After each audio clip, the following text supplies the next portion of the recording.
சிந்து பைரவி எப்பறமோ ரொம்பவே கோவத்துல இருக்காங்க. பைரவி, சிந்து நீ இந்த அளவுக்கு கேவலமா இருப்பேன்னு நினைச்சு கூட பார்க்கல.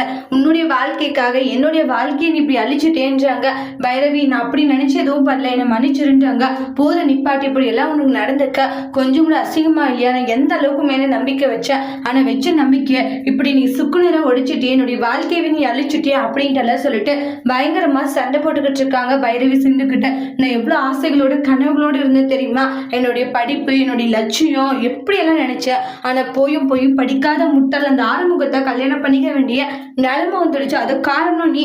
இவ்வளோ பெரிய ரகசியமான விஷயங்களை பண்ணிட்டு எப்படி உன்னால இப்படி இருக்க முடியுது? பைரவி, என்னை மன்னிச்சிடு, போதும் நிப்பாட்டு சிந்து, நீ எதுவுமே என்கிட்ட பேசாதன்றாங்க. நீ என்கிட்ட பேசினாலே எனக்கு கோபம் மட்டும்தான் வருதுன்றாங்க.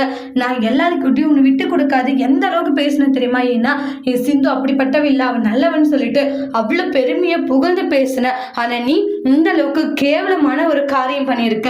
கொஞ்சம் கூட மனசாட்சின்றதே உனக்கு இல்லைன்றாங்க. அதெல்லாம் இருந்திருந்தா நீயே இப்படி எல்லாம் பண்ண போற அப்படின்ட்டு எல்லாம் சொல்லிட்டு பைரவி சிந்துவை எந்த அளவுக்கு கேட்க முடியுமோ அந்த அளவுக்கு கேட்டு அசிங்கப்படுத்தினாங்க. அதனால ரொம்பவே ஃபீல் பண்ணிட்டு இருக்காங்க சிந்து. பைரவி, நீ மட்டும் என்கிட்ட பேசாத, போயிடாதன்னு சொல்றல, அப்படி இந்த தப்ப பண்ணியிருக்க கூடாது சிந்து அப்படின்ட்டு சிந்துவை பைரவி பயங்கரமா அசிங்கப்படுத்துறாங்க. அதோட இந்த பிரமவை முடிச்சிருக்காங்க. இனி வரக்கூடிய பேசல இந்த மாதிரி ஒரு டோஸ்ட் வர போதுன்னு வெயிட் பண்ணி பார்க்கலாம். தேங்க்யூ.